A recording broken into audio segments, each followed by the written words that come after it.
Assalamualaikum warahmatullahi wabarakatuh. Alhamdulillahirabbil alamin wassalatu wassalamu ala asyrafil anbiya'i wal mursalin wa ala alihi washabihi ajmain amma ba'du.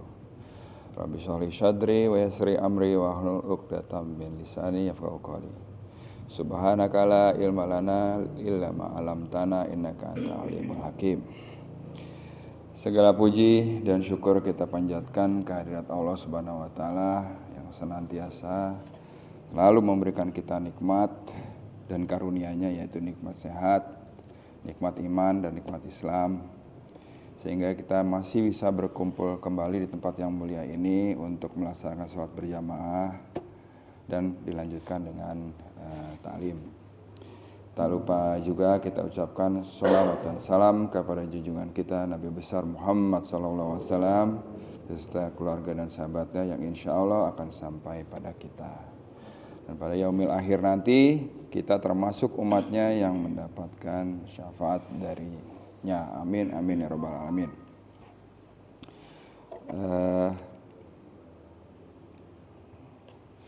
Jumpa lagi dengan saya. Kali ini saya akan sedikit sharing mengenai kalau kita tahu perniagaan itu pasti kan ada yang dicari untung ya, tapi juga ada rugi di situ. Perniagaan selalu ada untung dan ruginya gitu. Tapi pertanyaannya, ada nggak perniagaan yang kagak ada ruginya? Nah, di sini saya akan sedikit sharing adalah perniagaan yang tidak akan merugi ya. Jadi semua manusia sepakat ya, meskipun secara tidak tertulis bahwa target mereka dalam setiap usaha yang mereka lakukan adalah meraih kesuksesan, mendapat untung dan terhindar dari kerugian. Sukses, untung, berhasil, kata-kata itu selalu ada di otak manusia yang waras ya. Hidup ini merupakan ajang untuk mengejar impian tersebut gitu. Jadi kita manusia itu berusaha pasti pingin untung, berhasil, sukses. Nah, itu udah jelas tuh. Nggak ada yang usaha pengen rugi, nggak ada. Jalan untuk meniscayakan sukses tadi yaitu dengan bekerja keras dan bekerja cerdas ya. Jadi kalau kita mau sukses, usahanya memang harus kudu kuat, kudu keras, dan jangan lupa sesuai dengan aturan-aturan atau prosedur, baik itu prosedur yang berlaku di lingkungan maupun prosedur yang sudah disyariatkan oleh agama. Ya, insya Allah kalau kita berusaha gak dicampuri dengan yang aneh-aneh, insya Allah kita akan berhasil ya. Nah, ironisnya kebanyakan manusia hanya menerapkan hal ini dalam usaha. Jadi untung, sukses gitu kan, berhasil itu dalam usaha dan urusan yang bersifat duniawi aja. Sedangkan untuk urusan akhiratnya mereka hanya merasakan cukup dengan hasil yang pas-pasan dan seadanya kalau boleh dibilang. Jadi kenapa bisa begitu? Ini merupakan refleksi dari kuatnya dominasi hawa nafsu dan kecintaan terhadap dunia pada diri kita ya. Jadi sejatinya kan kalau kita ada berdoa tuh mudah-mudahan disukseskan dunia dan akhirat ya kan. Tapi kebanyakan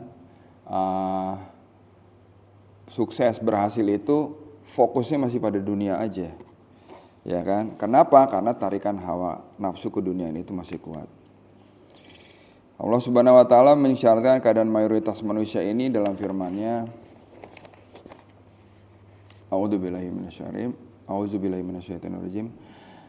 Ya'lamuna zahira minal hayati dunya wa hum anil akhirati hum ghafilun. Mereka hanya mengetahui yang lahir, nampak dari kehidupan dunia, sedangkan mereka tentang kehidupan akhirat adalah lalai. Itu ada di surat Ar-Rum surat 30 ayatnya 7. Menurut Imam Ibnu Katsir, arti dari ayat ini, mayoritas manusia tidak memiliki ilmu pengetahuan kecuali dalam perkara-perkara yang berkaitan dengan dunia. Keuntungan-keuntungannya, urusan-urusannya, dan semua hal yang berhubungan dengannya. Jadi ilmu kita tuh cakupannya cakupan dunia. Mereka sangat mahir dan pandai dalam usaha meraih keberhasilan dan cara-cara mengusahakan keuntungan duniawi.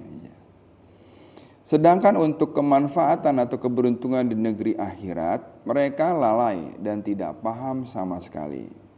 Seolah-olah mereka seperti orang bodoh yang tidak punya akal dan pikiran atau sama sekali. Ini dari kitab tafsir Ibnu Katsir 3/560. Jadi gini, boleh jadi kebanyakan orang sangat fasih dan paham untuk urusan dunia. Bagaimana berusahanya, bagaimana supaya berhasil dan segala macamnya. Tapi menurut ayat ini untuk urusan akhirat kita lalai. Jadi kalau yang dibilang sukses dunia akhirat itu yang bagaimana gitu. Yang jelas dia itu dunianya cakep, akhiratnya kagak lalai. Nah itu. Ya, jadi ketika kita berusaha, ya kan, terus udah gitu usahanya kita pikirin secara duniawi aja, tanpa nilai akhirat di situ. Nah itu umumnya banyaknya orang, ya. Jadi dalam perniagaan selalu ada untung rugi. Jika melihatnya memakai kacamata dunia aja, untung rugi. Namun untuk orang beriman, khususnya beriman pada Quran, maka Allah menawarkan perniagaan yang unik, yaitu perniagaan yang tidak akan merugi. Nah, seperti apa itu perniagaan yang merugi itu? Jadi di dalam Quran itu ada, jadi Allah berfirman ya, saya bacakan dulu. Allah Subhanahu wa taala menamakan amalan-amalan apa tuh yang menjadikan bisa dibilang perniagaan tidak merugi. Perniagaan yang tidak merugi itu adalah perniagaan akhirat. Jadi amal-amalan soleh lahir dan batin yang disyariatkannya untuk mencapai keridhoannya dan meraih balasan kebaikan yang kekal di akhirat nanti sebagai tijarah atau perniagaan dalam banyak ayat Al-Quran. Sering disebutin ya, tijarah. Kata tijarah menurut Al-Raghib Al-Asfani berarti mempergunakan modal yang bertujuan untuk mendapatkan keuntungan. Ya, jadi kayak berniaga kan pasti ngeluarin modal untuk dapat untung. Nah, cuman modalnya yang kayak gimana nih, gitu kan. Ibarat tijarah, semua amalan itu adalah modalnya. Semua amalan itu adalah modalnya yang dikeluarkan. Sedang keuntungan yang didapatkan adalah pahala, surga, dan ridhonya. Nah itu yang paling penting, pahala, surga, dan ridhonya. Kita sudah pernah dengar ya bahwasanya kita masuk ke surga nanti bukan hanya karena amalan ya, tapi karena ridhonya Allah. Jadi gimana untuk menggapainya? Nah itu tadi, kalau kita berniaga dengan Allah, apa yang diniagakan ini, ya kan, yang dijual belikan, ya modalnya itu ya itu tadi, amalan soleh. Ya kan? Ini menunjukkan bahwa orang menyibukkan diri dengan hal tersebut berarti dia telah melakukan perniagaan bersama Allah Ta'ala. Sebagaimana orang yang mengambil bagian terbesar dari perniagaan tersebut, maka dialah yang paling berpeluang mendapatkan keuntungan yang besar. Allah berfirman, A'udzubillahi minasyaitonirrajim. Ya ayyuhalladzina amanu hal adulak lukum ala tijarati tunjikum min adzabil alim. Hai orang yang beriman, sukakah kamu aku tunjukkan suatu perniagaan yang dapat menyelamatkan kamu dari azab yang pedih. Jadi ada perniagaan yang dapat menyelamatkan kita dari azab yang pedih. Perniagaan seperti apa itu?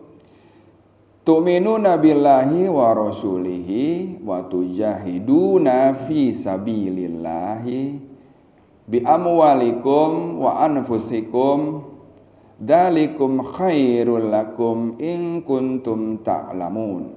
yaitu perniagaan yang seperti apa? Kamu beriman kepada Allah dan Rasulnya dan berjihad di jalannya dengan harta dan jiwamu.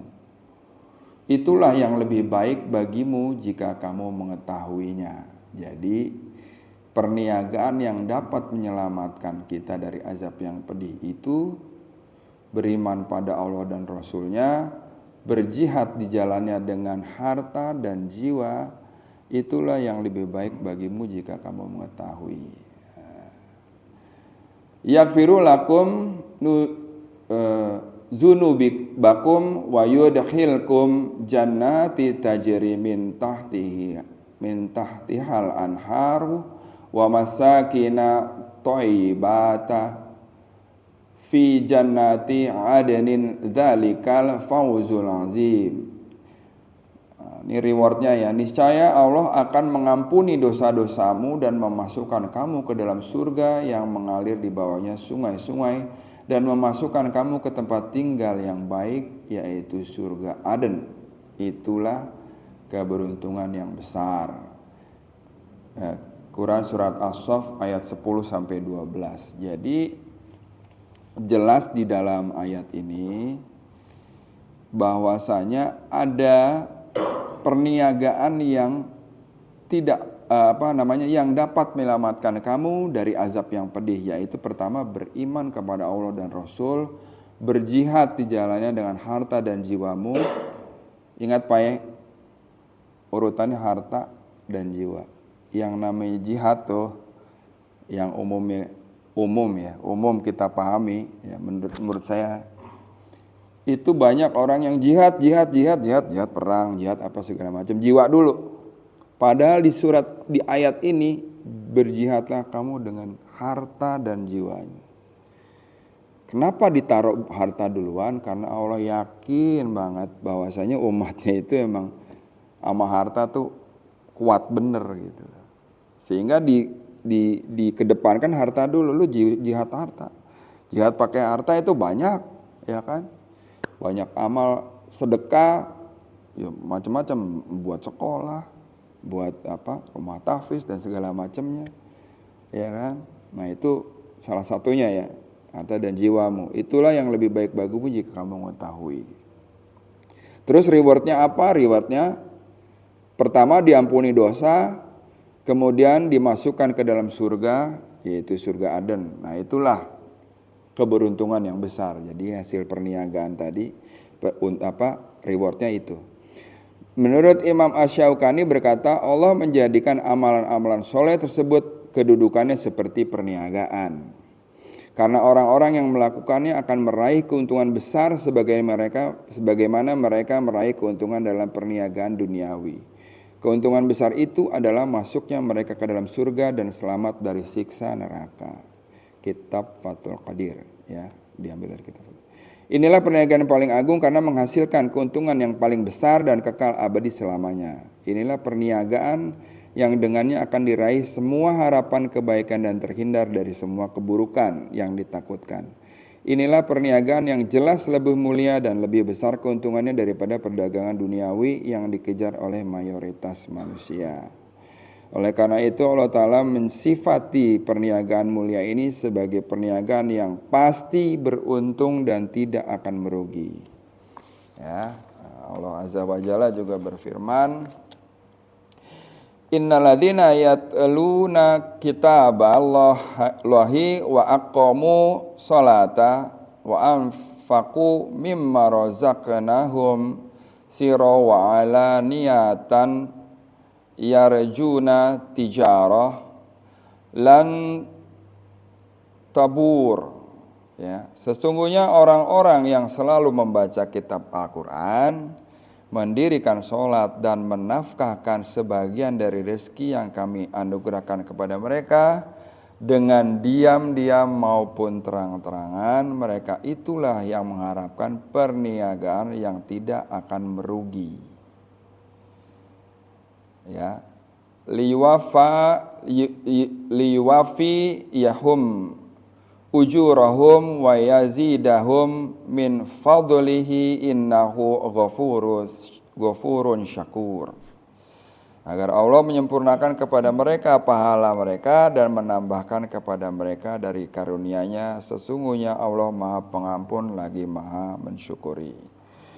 Quran Surat Fatir ayat 29-30. Jadi yang tadi ada perniagaan yang bisa menyelamatkan kita dari azab yang pedih.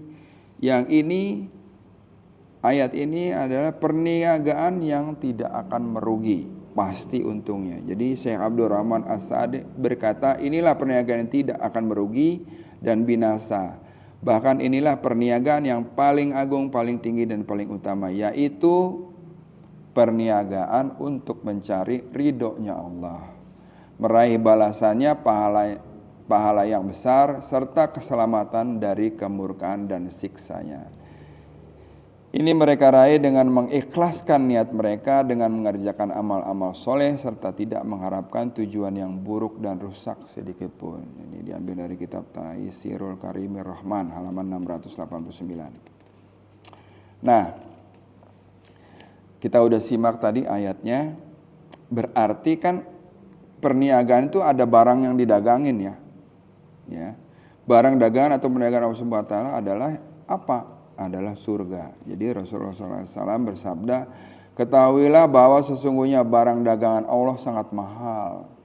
Dan ketahuilah bahwa barang-barang dagangan Allah adalah surga. Hadis riwayat At-Tirmizi nomor 2450 dan Al-Hakim 4/343. Dinyatakan sahih oleh Imam Al-Hakim dan disepakati oleh Imam Az-Zahabi serta dinyatakan hasan oleh Syekh Al-Albani. Ya. Barang dagangan Allah Subhanahu wa taala yang mahal dan mulia ini harganya adalah amal solih dan berkorban di jalannya. Sebagaimana yang Allah Subhanahu wa taala isyaratkan dalam firman-Nya, wal baqiyatus sholihatu khairun inda rabbika thawaban wa khairun amala. Dan amalan-amalan yang kekal lagi soleh adalah lebih baik pahalanya di sisi Rabbmu, serta lebih baik untuk menjadikan harapan. Quran Surat Al-Kahfi ayat 46. Ya. Juga ada di Quran Surat At-Taubah ayat 111. Saya bacakan artinya. A'udzubillahi minasyaitonirrajim. Sesungguhnya Allah telah membeli dari orang-orang mukmin diri dan harta mereka dengan memberikan surga sebagai balasan untuk mereka. Mereka berperang pada jalan Allah lalu mereka membunuh atau terbunuh. Itu telah menjadi janji yang benar dari Allah di dalam Taurat, Injil dan Al-Quran. Dan siapakah yang lebih menepati janjinya selain daripada Allah? Maka bergembiralah dengan jual beli yang telah kamu lakukan itu, dan itulah kemenangan yang besar. Quran Surat At-Taubah ayat 111. Imam Ibnu Katsir berkata, Allah Subhanahu wa taala mengabarkan dalam ayat ini bahwa Dia telah mengganti atau membeli dari hamba-hambanya yang beriman jiwa dan harta mereka yang mereka curahkan di jalannya dengan surga. Ini merupakan bagian dari karunia, kebaikan dan kedermawanannya karena Dia menerima untuk memberikan ganti harga dari apa yang merupakan miliknya, milik Allah, dengan ganti yang berupa anugerah yang dilimpahkannya kepada hamba-hambanya yang selalu taat padanya. Oleh karena itu Imam Hasan Al-Basri dan Qatadah berkata tentang ayat ini, demi Allah Dia telah berjual beli dengan mereka lalu Dia menjadikan sangat mahal harga yang mereka terima, yaitu surga. Jadi jelas bahwasanya yang didagangkan ini adalah surga. Bagaimana cara belinya? Itu dengan amal soleh, ya. Kalau ada barang dagangan yang mahal, tentunya yang bisa beli adalah orang-orang yang punya kemampuan untuk beli itu juga. Jadi orang-orang yang kaya gitu, ya. Barang dagangan Allah Subhanahu wa taala yang sangat mulia dan mahal, yaitu surga, hanya pantas diperdagangkan dan dibeli oleh para pedagang dan pembeli kelas tinggi. yaitu mereka yang siap mencurahkan segenap kesungguhannya dan perjuangan mereka dengan jiwa, raga, dan harta untuk meraih kesempurnaan iman dan keridhaan Allah Subhanahu wa taala. Merekalah orang-orang kelas tinggi dalam arti yang sebenarnya, karena mereka siap berjuang dan mengorbankan segala yang mereka miliki untuk memenuhi selera mereka yang tinggi, yaitu selera untuk mendapatkan balasan yang tinggi, yaitu surga. Jadi di Allah Subhanahu wa taala mensifati surga juga dalam Al-Qur'an surat Al-Ghasyiyah ayat 10, fi jannatin aliyatin, di dalam surga yang sangat tinggi. Jadi gini Pak, barang dagangan yang kita tahu deh, misalnya yang bisa, katakanlah mobil deh, yang bisa beli Ferrari tentu sultan, ya kan? Nah sekarang siapa yang bisa beli barang yang lebih mahal dari apa yang kita pernah tahu? Apa barang dagangan nih yang lebih mahal yang pernah kita tahu? Itu surga. Dijual, ya kan? Surga itu barang hebat, dijual dengan orang-orang yang mampu. Siapa orang-orang yang mampu? Orang-orang yang beriman, beramal soleh tadi. Ya. Jadi kalau kita mau dibilang the real sultan, nah itu sultannya adalah apa yang dijujuk bukan lagi cuma dunia doang, tapi surga yang dijujuknya, yang dituju. Ya, jadi di sini juga bahwasanya yang kita tahu tadi namanya jual beli kan ada yang diperdagangkan. Ya. Reward yang paling besar adalah surga. Ya kan? Diperdagangkannya oleh siapa? Oleh yang mampu membelinya. Orang-orang kelas tinggi. Ya, siapa itu? Itu tadi orang-orang yang beriman, beramal soleh. Ya, yang suka baca Quran, ya kan, tadi di surat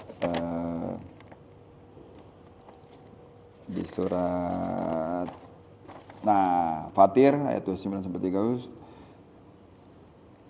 membaca kitab Quran, mendirikan sholat dan menafkahkan sebagian dari rezeki yang kami anugerahkan kepada mereka dengan diam-diam atau terang-terangan. Ya, jadi gimana supaya kita dapat perniagaan yang kagak ada ruginya, yaitu banyak-banyak tadi baca Quran, ya kan? Terus udah gitu sholat, mendirikan sholat dan menafkahkan sebagian dari rezeki, ya.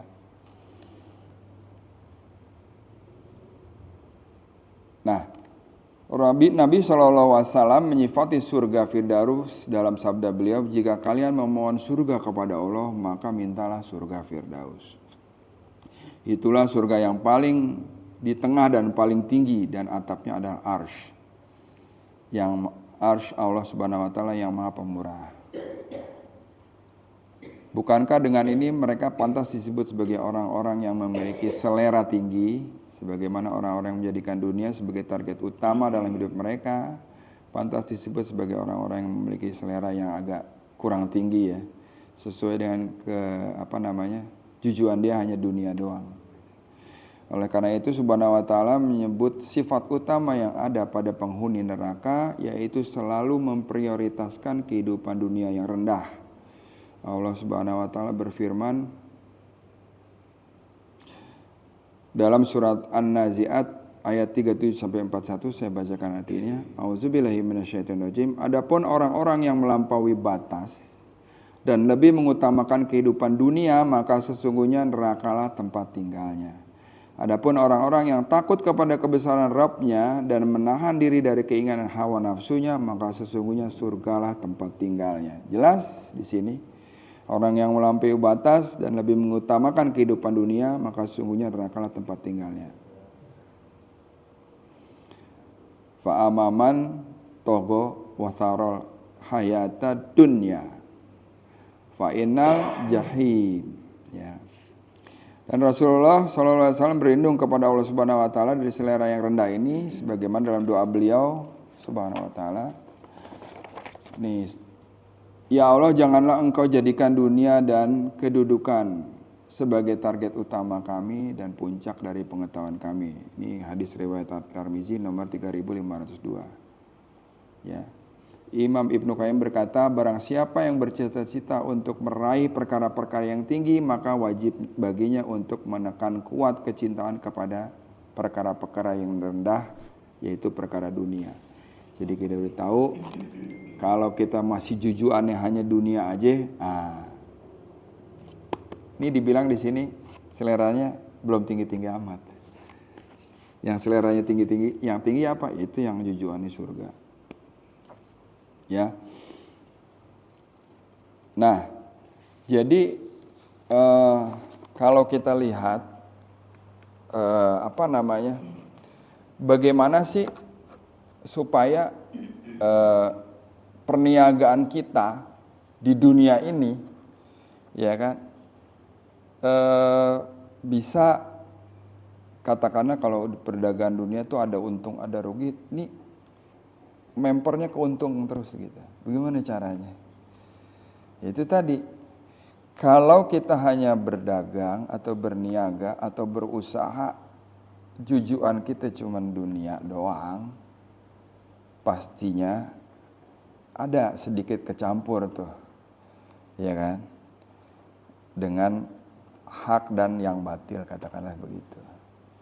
Tapi kalau misalnya kita jujuannya nggak hanya dunia, karena Allah juga bilang di dalam firman-Nya, jangan lupa dunia, ya, rebut akhirat tapi jangan lupa dunia, gitu kan. Yang jelas adalah yang pertama, rebut dulu akhiratnya. Jadi kalau misalnya kita mau perniagaan kita itu istilahnya lancar, untung terus lah, katakanlah begitu. Nah, kita pakai ini yang ada di dalam Quran ini. Yang pertama adalah kita pengen perniagaan yang bisa menyelamatkan kita dari azab. Beriman kepada Allah dan Rasul-Nya, jelas, ya kan? Berjihad dengan harta dan jiwa, jelas. Terus ketika kita mulai usaha nih, katakanlah mau dagang apa gitu. Bagaimana kalau kita bisa dagangan kita itu nggak seperti orang biasa, ordinary people. Kita pengen tuh kita dagang sebagai orang yang extraordinary people. Bagaimana caranya? Itu tadi. Jangan lupa melibatkan Allah di dalam usaha, semua usahanya kita. Mau itu ketemu sama klien misalnya ntar nih, kita libatkan Allah dulu, gitu. Supaya apa? Supaya jalan kita lancar ntar, ya kan? Bagaimana caranya? Itu tadi. Banyak baca Quran, banyak sholat, banyak sedekah. Mendirikan sholat itu kan nggak cuma sholat doang, tapi paham bener. Lagi sholat ini lagi ngapain? Lagi curhat sama Allah gitu. Ya. Jadi yang jelas, kalau kita mau usaha kita di dunia juga kayak usaha kita mendapatkan sorga, katakanlah begitu, dengan selera yang tinggi tadi, kita libatkan Allah di situ dari awal. Jadi kita dalam bermuamalat pun juga, ya pasti kan pengen dapat untung, tapi juga pengen dapat berkah. Nah itu.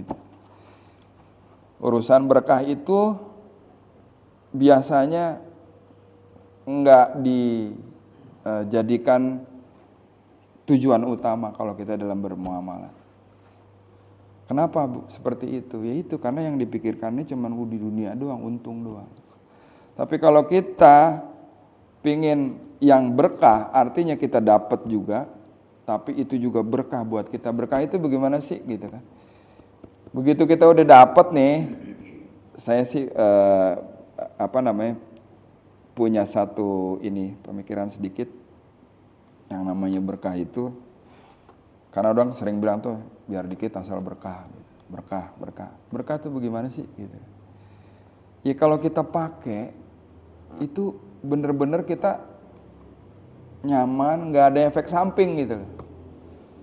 Nih contohnya, misalnya ada orang dagang dagang duku gitu ya. Timbangannya, ya kan, kualitas dukunya gitu. itu diperhatiin bener gitu lah. Karena si penjual ini, gue nggak mau jolim sama orang gitu, nggak mau yang disebutin dalam Quran itu yang mencurangi timbangan lah, meletakkan yang jelek lah di depan di lapak kita. Saya nggak mau. Kenapa? Saya pengen ini berkah dan berkelanjutan. Jadi begitu kita jualan, kita pilihin yang paling bagus, ya kan? Terus itu dibeli, kita udah menempatkan bahwasanya saya berjualan ini tidak hanya nyari untung dunia, tapi saya pengen ridhonya Allah, gitu kan? Dapat nih orang jualan sekilo berapa? 20.000, ya kan? Dicampur tuh duku yang bagus sama duku yang kurang bagus. Saya soalnya pernah Pak beli duku, gitu kan, bungkus, set, begitu ditaruh, kita udah milihin, taruh nih, timbang Pak, gitu, udah taruh, plastikin, taruh lagi kan, kita bayar. Begitu sampai rumah, kayaknya bukan yang gue pilih tadi deh, kan gitu ya, ya nggak? Kok gini nih, kayaknya banyak yang hitam-hitamnya, kalau dulu kan gitu ya. Perasaan tadi gue milihnya nggak begini nih, nggak gitu. Itu saya orang ngalamin ya. 2 kali, satu lagi gini. Beli Pak duku sekilo, oke, beli di pasar waktu itu. Begitu dia udah kita pilihin, tap, ya kan, timbang, udah nih Bu, sekilo Pak, sekilo. Sampai rumah itu nggak saya langsung makan Pak. Iseng banget saya waktu itu.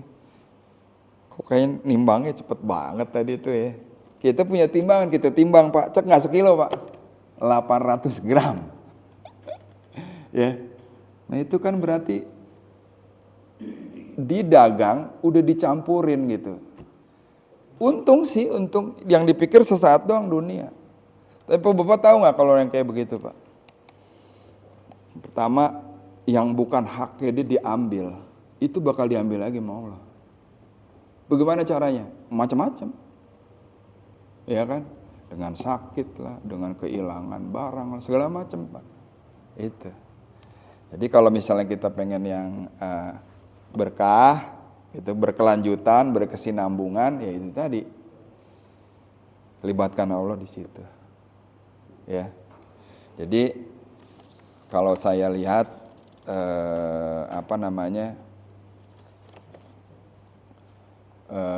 kalau kita mau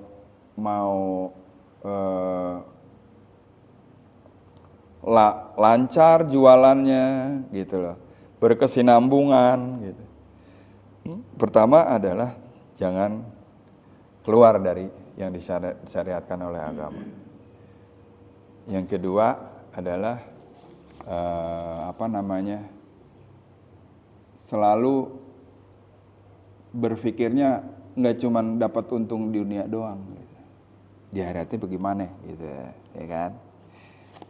Ya, kita tahu deh, banyak kita dengar bahwasanya, wah siksa neraka itu kayak apa gitu. Orang-orang yang bahkan di Quran sendiri dibilang kalau tuh yang kita punya tuh ntar tuh bakal digantungin ke badan kita, ya kan? Ya, apalagi kalau kita memperolehnya dengan cara yang tidak baik. Jadi kalau misalnya ada dari kita yang dapat sesuatu dari yang kurang baik, kita nggak ngeh ataupun kita sadar, tiba-tiba kita dikasih sakit, dikasih apa, nah itu kita lagi dibersihin tuh dari barang-barang yang kagak baik itu, ya kan? Sering misalnya nyurangin timbangan gitu kan, atau misalnya sering jualan ada tipu-tipunya dikit, nah itu kita ntar dibersihin tuh, pakai sakit kayak pakai apa, nggak kita sakit, anak sakit, nggak macam-macam deh. Duit banyak, kan kita sering dengar tuh, duit banyak tapi keluarganya kagak anteng, ribut mulu, nah nggak ada keberkahan di situ, ya Pak ya. Jadi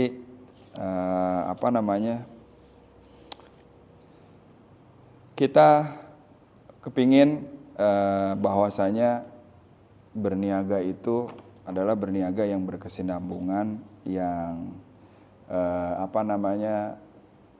berkah dunia dan akhirat gitu, ya kan? Jadi ada perniagaan dunia dan ada perniagaan akhirat. Manakah yang Anda pilih? Di surat Asy-Syams ayat 7 sampai 10, Auzubillahiminasyaitonirrajim. Dan demi jiwa serta penyempurnaannya ciptaannya, maka Allah mengilhamkan kepada jiwa itu jalan kefasikan dan ketakwaan. Sesungguhnya beruntunglah orang-orang yang mensucikan jiwa itu dengan ketakwaan, dan sesungguhnya merugilah orang yang mengotorinya dengan kefasikan.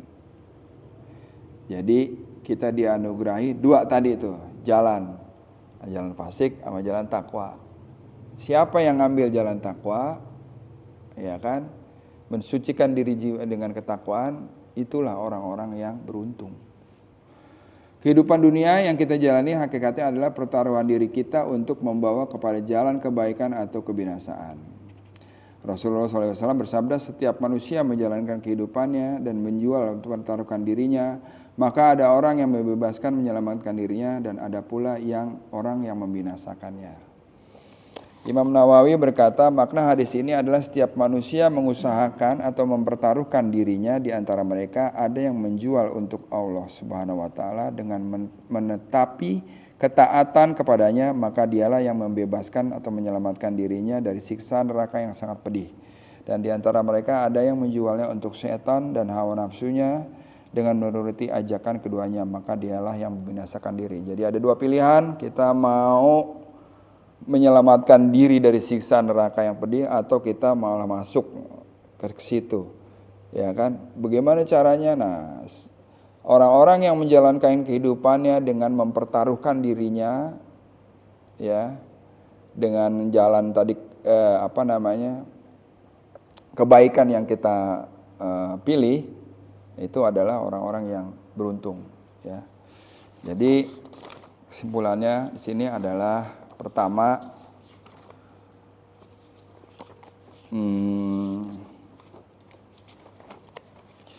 ada perniagaan yang dapat menyelamatkan dari azab yang pedih, ya, dari siksa neraka, yaitu beriman pada Allah dan Rasul dan berjihad di jalannya dengan harta dan jiwamu. Itulah yang lebih baik bagimu jika kamu mengetahuinya. Jadi beriman pada Allah dan Rasul, jihad dengan harta dan jiwa. Harta dulu, gitu. Kenapa harta? Itu tadi, ya kan, kita banyak tarikan keduniaan itu kuat di dalam harta. Makanya Allah tetapkan harta dan jiwa. Terus apa lagi yang perniagaan yang tidak akan merugi? Yang pertama adalah selalu membaca kitab Al-Quran, mendirikan sholat, dan menafkahkan sebagian rezekinya dengan diam-diam maupun terang-terangan. Kenapa diam-diam? Seperti kita tahu kalau mengharapkan ridho Allah itu, ya biasanya kan kita mau Allah doang. Kenapa terang-terangan? Supaya mungkin sedekah atau infak kita itu menjadikan contoh buat orang lain untuk berbuat yang sama, ya. Jadi perniagaan yang tidak merugi itu Allah membeli dari orang-orang mukmin, orang mukmin, ya, bukan sembarang orang, diri dan harta mereka dengan memberikan surga sebagai balasannya. Jadi barang dagangannya itu adalah surga. Membelinya pakai apa? Pakai amal soleh kita. Dengan cara apa tadi? Tadi beriman kepada Allah dan Rasul, berjihad dengan harta dan jiwa. Terus bagaimana caranya mendapatkan perniagaan yang tidak merugi? Yaitu dengan banyak baca Al-Quran, mendirikan sholat dan sedekah diam-diam atau terang-terangan. Kira-kira itu aja, Pak, yang bisa saya sampaikan saat ini. Mudah-mudahan ada manfaatnya. Sebelum saya tutup, mungkin ada yang mau ditanyakan atau ditambahkan, silakan. Pak, oke, ada yang mau ditanyakan? Kalau nggak ada, siap. Masih panjang. Ada 10 menit, 20 menit lagi. Oke, siap.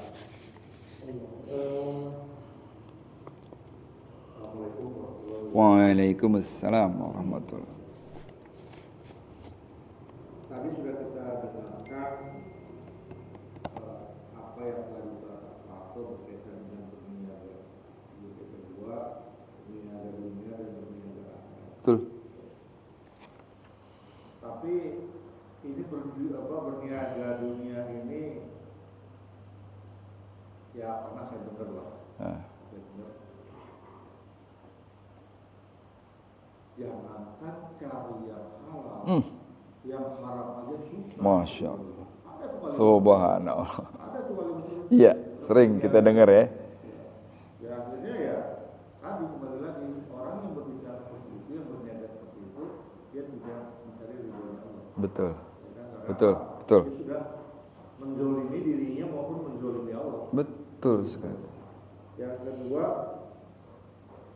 berkaitan dengan niaga juga, ya, kita lihat jangankan warung yang besar, restoran, ya, warung kecil-kecilan juga sudah zolim kepada Allah. Nah, ya, contohnya orang yang dagang kecil-kecil dikasih izin tuh, Masya Allah. Penglaris ada tulisan-tulisan, keluar nggak tahu yang apa. Iya. Inilah kalau mau laris, bawa inilah jualan. Luar biasa. Luar biasa. Kedua, restoran yang besar-besar itu, kutip ya, itu juga pakai itu juga di tempat penglaris. Masya Subhanallah. Ya.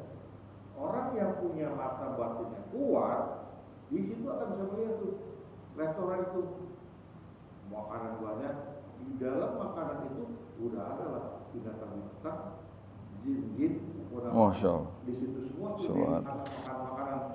Kemudian kita makan lagi. Nah itu ada tuh sebagian restoran-restoran yang mudah-mudahan kita bisa menikmati. Iya.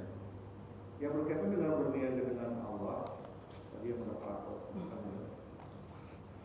harta dulu baru jiwa. Harta dulu baru jiwa. Ya, sementara Allah membelinya jiwa dulu, baru harta, gitu. Harta dulu baru jiwa. Ya kalau sekarang kita juga lihat, tadi waktu bilang, ya jihad, dia nggak punya apa-apa kan? Sebetulnya kalau menurut saya juga walaupun jihad juga bukan, tetapi dia melaksanakan jihad itu kan dia juga punya modal. Ya kan? Hartanya dia dipakai untuk berjihad. Apa? Dia datang ke suatu tempat, dia menggunakan motor, jihad, dia beli bensinnya, dia dia juga menggunakan. Tapi ya dia mau bilangnya mau demo, ya demo, dia berjihad jalan. Tuntutannya apa? Tuntutan harga BBM, tolak harga BBM. Tapi setelah dia jalan, habisan bensin, dia beli juga sudah. Ya kan? Dia tolak harga bensin, dia jihad, tolak harga bensin, dia pulang, habisan bensin, dia beli juga. Ya kan? Jadi berkaitan dengan harga dunia dan dia bisa benar-benar beli, kita melihat. Iya, betul. Betul. Sekali, nah, seperti saya ke MA ini Pak, kalau hari Minggu, ke MA ini, itu kok banyak tuh pedagang. Saya lihat ada satu tukang jualan di sini, bikin dekat kali, dalam makanan saya, dari parkiran kan, saya tanya di situ tukang jualan, Kak, kok jualannya di sini, di tempat sepi, di situ orang Pak, dia bilang, saya terpukul itu. Dia bilang apa? Rezeki tidak ketukar dari Allah. Cakep. Rezeki tidak ketukar dari Allah. Walaupun kita usaha di mana, kalau Allah untuk rezeki kita dapat pasti ada dulu. Jadi itu suatu pelajaran buat saya bahwa dimanapun, kapanpun, siapa saja kalau Allah sudah berkehendak, pasti akan terjadi. Bukannya tadi ada 4 tuh. Jadi memang pertama jangan cari yang halal, yang kagak halal aja susah. Kalau itu kita pahami dengan baik, jangan sampai kita berputus asa dari rahmat Allah. Intinya begitu, Pak. Jadi, kalau ada orang yang berujar seperti itu, jangan kata yang halal, yang haram aja susah. Nah, kita menafikan Allah di situ. Dan sampai yang orang-orang beriman nggak begitu. Yang orang beriman kayak tadi tuh. Mau gimana pun rezeki kita nggak bakalan ketuker, gitu kan. Sudah ada alamatnya. Nggak makan mencong gitu, nggak. Mau dijualan di mana kayak gitu. Nah, terus yang berkaitan lagi dengan tadi pedagang kecil, pedagang besar pakai isim, itu juga pernah kayak saya bahas di surat Al-Jin itu ada ayat yang berbunyi, ada segolongan laki-laki dari manusia meminta tolong segolongan laki-laki dari jin. Nah itu kerjaan pakai gitu kan kerjaan minta tolong tuh, Pak. Kenapa nggak kita minta tolongnya mau Allah aja sih, gitu. Kenapa? Karena di ayatnya selanjutnya adalah nggak nambah keuntungan, malah menambahkan kesesatan, jelas. Jadi kalau mau untung, mau laku dagangannya, kenapa nggak kita jemputnya dari malam aja sebelum kita dagang, kita jemput dari malam. Bagaimana caranya? Kita bangun, sholat malam, ya kan? Kita baca Quran di situ, tartil, ya kan? Udah gitu berdoa yang kenceng. Begitu pagi-pagi mau jalan, doa lagi, terus sedekah. Pagi-pagi itu cari sedekah dulu, cari orang yang mau sedekah atau langsung nyengklengin ke masjid, berangkat kerja. Insya Allah hari itu kita udah memulai menjemput rezeki kita dengan cara yang terbaik. Ya. Jadi kalau ada orang, saya pernah ngelihat di sini pagi-pagi barengan kita sholat subuh tuh ada pemulung yang berangkat paling pagi. Tujuannya apa? Mendapatkan barang-barang yang bisa dipulung itu lebih pagi duluan.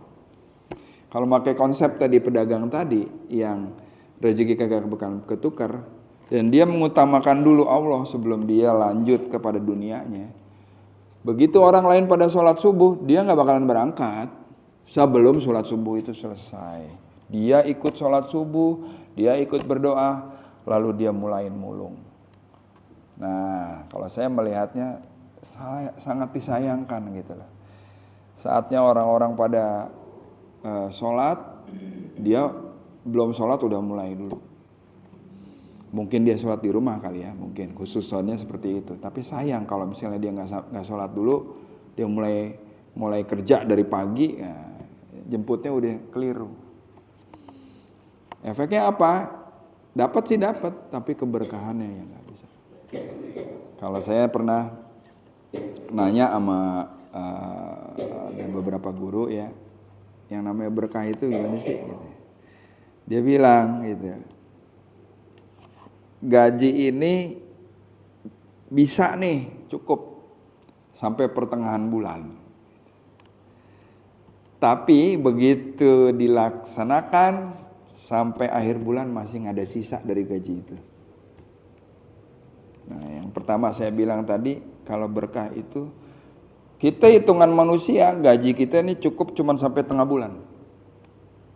Tapi karena kita menjemputnya dengan baik, mengharapkan keridhaan Allah, terus udah gitu kita mengharapkan berkahnya, dengan gaji yang sama sampai ke akhir bulan dan masih ada sisa. Nah, itu berkah di situ. Kalau misalnya saya nanya contohnya apa sih? Contohnya kayak gitu. Saya bilang gitu. Ada aja. Ini kalau buat gue makan segini, gue buat ini segini, buat transport segini, nih hitungan manusia mah kagak cukup nih. Tapi ternyata ke kantor ternyata atau ke tempat usaha ternyata ada barengan, selamat tuh duit transport, ya kan? Tiba-tiba kita lagi dagang, ada yang sedekah makanan, selamat tuh duit makan. Kalau orang manusia bilang, wah harus cari begini, gini, tumpuk nih. Gua harus cari, wah ini hasilnya segini, wah cukup nih buat kita nih sampai sekian tahun gitu. Itu perhitungan manusia. Benar nggak salah. Cuman kan di situ ada Allah, ya kan? Di tengah-tengah itu kita bilang cukup, ternyata Allah bilang nggak cukup loh, gitu. Ada aja dicobain. Gitu. Nah, jadi kalau bisa menjemputnya dengan cara yang terbaik, berniaganya atau misal berusahanya juga dengan cara yang terbaik, ya kan. Tujuannya jangan cuma dunia, akhirat sekalian, gitu. Libatkan Allah dari awal. Saya pernah dengar beberapa ceramah dari ustadz-ustadz yang kondang tuh ngomong begitu. Kalau kamu mau usaha kamu sukses, libatkan Allah dari awal. Ya kan? Bagaimana caranya? Ya itu. Mulai dari malam, gue besok mau transaksi ini ketemu sama orang, malam kita berdoa, ya Allah mudahkanlah. Kalau emang ini bagus buat kita, tolong kasih tahu. Kalau emang jelek, tolong kasih tahu juga. Kalau misalnya memang ada jual beli, oh ini bagus nih, gini-gini, ya udah dilancarkan, lancar Pak, insya Allah Pak. Kalau udah berdoa dari malam, terus kita juga sedekah dulu Pak nih, sedekah, baru kita jalan, dagang atau transaksi atau apa, insya Allah. Ya, kira-kira gitu Pak ya, yang bisa saya tambahkan, saya ini kan. Kalau nggak ada lagi pertanyaan, ini udah cukup waktunya saya rasa ya. Demikian yang bisa saya sampaikan, lebih kurangnya saya mohon maaf. Yang benar datangnya dari Allah, yang salah dari kefakiran ilmu saya sendiri. Mudah-mudahan ini bermanfaat. Kita tutup kaji kita dengan doa kafaratul majlis. Subhanakallahumma wa bihamdika asyhadu an la ilaha anta astaghfiruka wa atubu ilaik. Wabillahi taufik wal hidayah. Wassalamualaikum warahmatullahi wabarakatuh.